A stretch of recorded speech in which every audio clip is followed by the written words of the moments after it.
my dear brothers and sisters in Islam.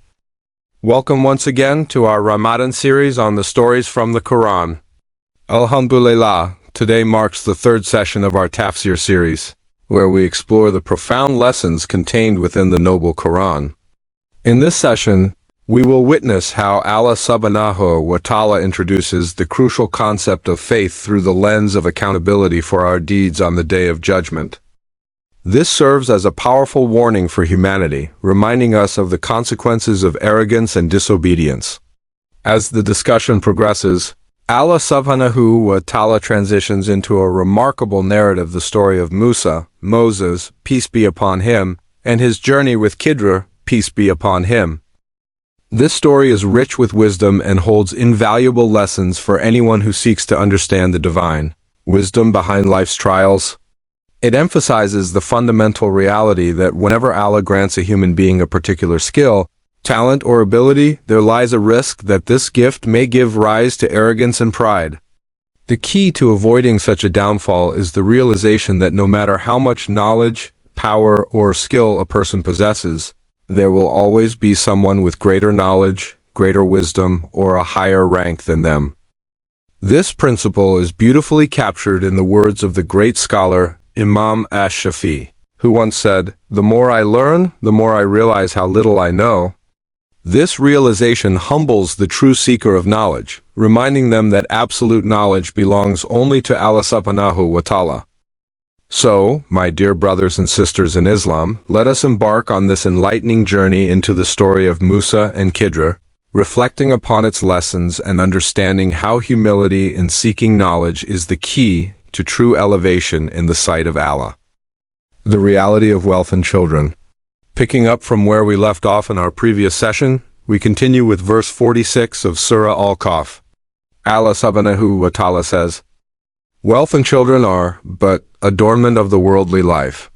But the enduring good deeds are better to your Lord for reward and better for one's hope." Quran 18:46. This verse highlights a profound reality, one that every believer must understand deeply. Allah subhanahu wa ta'ala categorizes wealth and children as temporary attractions in this worldly life. While they bring comfort, joy, and a sense of accomplishment, they also pose a significant test. Wealth, by its very nature, can easily lead a person towards heedlessness. It can open doors to unlawful earnings, extravagance, arrogance, and an unhealthy attachment to material possessions. A person may begin to trust in their wealth more than they trust in Allah, believing that money alone can solve their problems, provide them security, and grant them happiness. But in reality, wealth is fleeting. It is merely a tool, and if misused, it can become a source of destruction both in this world and the hereafter. Similarly, children, while being a great blessing, can also become a distraction. If one becomes overly consumed by their worldly upbringing while neglecting their spiritual and religious development, some parents prioritize their children's secular education but neglect their Islamic education.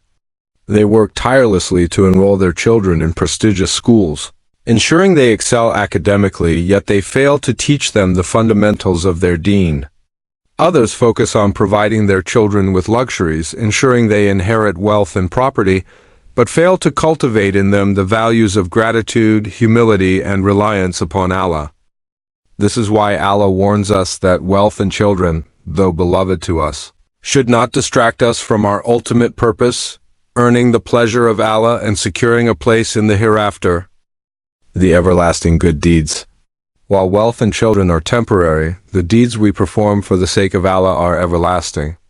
The scholars of tafsir explain that the enduring good deeds mentioned in this verse refer to various righteous actions, including the remembrance of Allah through phrases such as Subhanallah, glory be to Allah, Alhamdulillah, all praise is due to Allah, La ilaha illallah, there is no God but Allah, Allahu Akbar, Allah is the greatest, and La hawla wala quwwata illa billah, there is no power and no strength except through Allah. The 5 daily prayers, which are a means of purification and nearness to Allah. Acts of kindness and charity, whether through financial giving, assisting others, or spreading beneficial knowledge. Imam Ibn Kathir, in his tafsir, explains that these deeds remain with a person even after their wealth perishes. Their children grow up and move on, and their worldly status fades. The Prophet Muhammad, peace and blessings be upon him, said, "When a person dies, their deeds come to an end except for 3, ongoing charity, beneficial knowledge, or a righteous child who prays for them." Sahih Muslim. This hadith further reinforces that while material possessions are temporary, the good deeds we accumulate in this life have an everlasting impact on our hereafter. The tremendous events of the Day of Judgment. Allah then shifts our attention to the events of the last day, painting a vivid picture of the terrifying scenes that will unfold. He says, "And warn of the day when we will remove the mountains, and you will see the earth prominent, and we will gather them, and not leave behind from them anyone." Quran 18:47. Imagine the sheer magnitude of this moment. The mountains, which seem so firm and unshakable, will be uprooted and float like weightless clouds. The earth will be laid bare, exposing all that was hidden. Every human being who ever lived will be resurrected and assembled before their Creator, with not a single soul left behind. On that day, people will be gathered in rows, standing before Allah in complete humility. Allah will address them, saying, "You have certainly come to us just as we created you the first time." Quran 18-48. Just as we entered this world with nothing, we will return to Allah with nothing except our deeds. No wealth, no status, and no worldly possessions will accompany us. The only currency of value on that day will be the deeds we accumulated in our lifetime. The disbelievers and wrongdoers will be overcome with fear and regret. When their book of deeds is placed before them, they will cry out in terror, "Woe to us! What is this book that leaves nothing small or great except that it has enumerated it?" Quran 18:49. Every action, every word spoken, every deed done, whether good or bad, will be recorded in this book with absolute precision. Nothing will be omitted. The Prophet Muhammad, peace be upon him, once said, "A person may say a word without thinking much of it, yet it will be written down and lead them to the depths of hellfire." Sahih Bukhari. Such is the seriousness of our words and actions. A call to reflection. My dear brothers and sisters, this reminder should awaken us to the reality of our existence. Every day that we live is an opportunity to prepare for that meeting with Allah. Let us prioritize our hereafter over this temporary world, engage in acts of worship, and strive to leave behind a legacy of righteousness. May Allah grant us the wisdom to use our wealth and children in ways that benefit our hereafter. May He make us among those who perform enduring good deeds and stand before Him on the Day of Judgment with a record that pleases Him. Ameen. The journey of seeking knowledge. There was a time when Musa, peace be upon him, was sitting with his people, and they posed a question to him. They asked, "O Musa, who is the most knowledgeable among the people?" Without hesitation, Musa, peace be upon him, replied, "I am the most knowledgeable."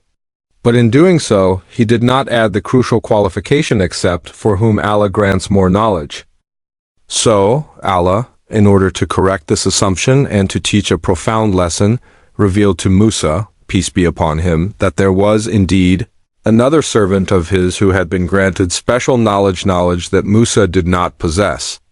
Upon receiving this revelation, Musa, peace be upon him, being a true seeker of knowledge, did not hesitate. His heart burned with a desire to learn, to understand, and to seek out this individual whom Allah had blessed with knowledge. This is a crucial lesson for us today. Knowledge is not something that comes to us while we remain stagnant. Rather, we must actively pursue it. Today, many people are content with passively consuming knowledge, watching a YouTube video here, reading a few articles there, but they lack real engagement. They do not go out and seek knowledge with dedication, the way the scholars of old would travel across deserts, mountains, and oceans in search of wisdom. Merely collecting information without true understanding can be dangerous. If all we do is gather knowledge from books and videos without the guidance of teachers, our mistakes will multiply. There will be no one to correct our misconceptions, no one to clarify what is ambiguous. True learning happens when we have the opportunity to ask, to discuss, to debate, and to refine our understanding through interaction with scholars. This is why seeking knowledge in the proper way is essential.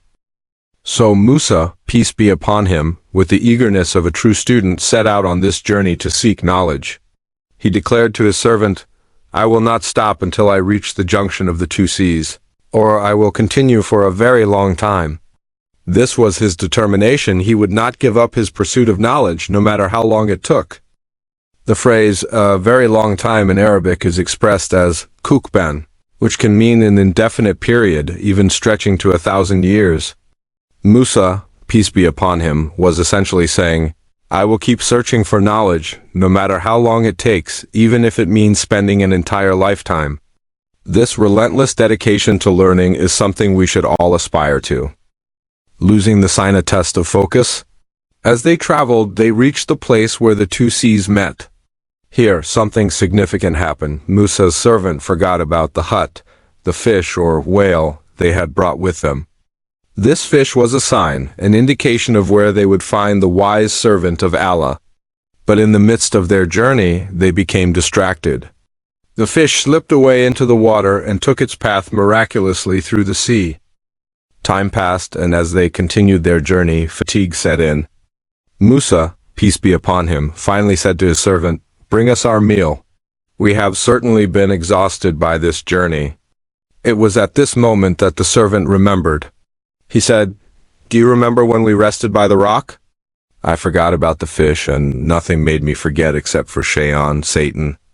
It took its way into the sea in an amazing manner." This moment teaches us something profound. When a person is on a path of righteousness, a path of seeking knowledge and drawing closer to Allah, Shaitan will do his utmost to distract and mislead them. He will make them forget what is important, occupy their minds with trivial matters, and divert them from their true purpose. This is precisely what happened to Musa, peace be upon him, and his servant. The loss of the fish was no coincidence. It was Shaitan's attempt to divert them from their journey. But Allah's plan is always supreme. Despite this momentary distraction, they found their way back. The meeting with the servant of Allah. Retracing their steps, Musa, peace be upon him, and his servant returned to the place where the fish had vanished. And there, at that precise location, they found one of Allah's special servants. Allah describes this man as a servant whom he had granted mercy and special knowledge. What was this mercy? It was knowledge, deep, divine wisdom that had been gifted to him directly from Allah. Scholars differ in opinion regarding this man's identity. Many say he was al-Khidr, a righteous servant of Allah, while others argue that he was a prophet. What is clear is that he possessed knowledge that even Musa, peace be upon him, a great prophet and messenger, did not have. This itself is a remarkable lesson. Knowledge is not confined to rank or status. Sometimes a person of lesser worldly status may have knowledge that even a great leader lacks. This is why humility in seeking knowledge is essential. Musa, peace be upon him, approached this servant and asked, "May I follow you so that you can teach me from what you have been taught of guidance?" But the response was unexpected. The servant of Allah said, "Indeed, you will not be able to have patience with me. And how can you have patience over what you have not encompassed in knowledge?" The three tests. Despite the warning, Musa, peace be upon him, insisted, "You will find me patient, if Allah wills, and I will not disobey you in any matter." The servant agreed, but set a condition. "Then if you follow me, do not ask me about anything until I explain it to you." And so the journey began. Test 1. The boat. They boarded a ship, and to Musa's astonishment, the servant of Allah damaged the boat by making a hole in it. Musa, peace be upon him, immediately objected, "Have you damaged it so that its people will drown? You have certainly done something terrible." The servant reminded him, "Did I not tell you that you would not be able to have patience with me?" Realizing his mistake, Musa, peace be upon him, apologized and promised not to question further. Test the boy.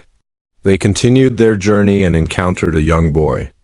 To Musa's horror, the servant of Allah took the boy's life. Once again, Musa, peace be upon him, protested, "Have you killed a pure soul for no reason? You have certainly done something heinous."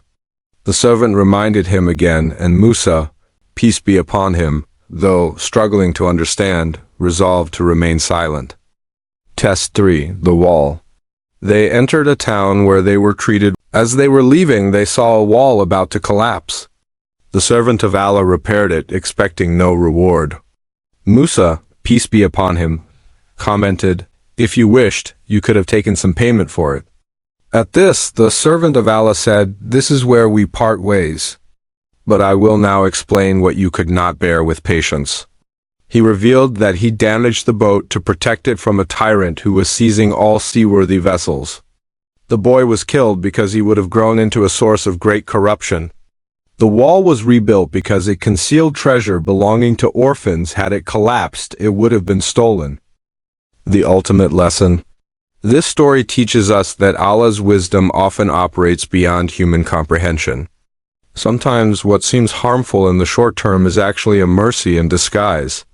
We must trust in Allah's plan, have patience, and seek knowledge with sincerity and humility. May Allah grant us the wisdom to learn, the patience to understand, and the faith to trust in His divine plan.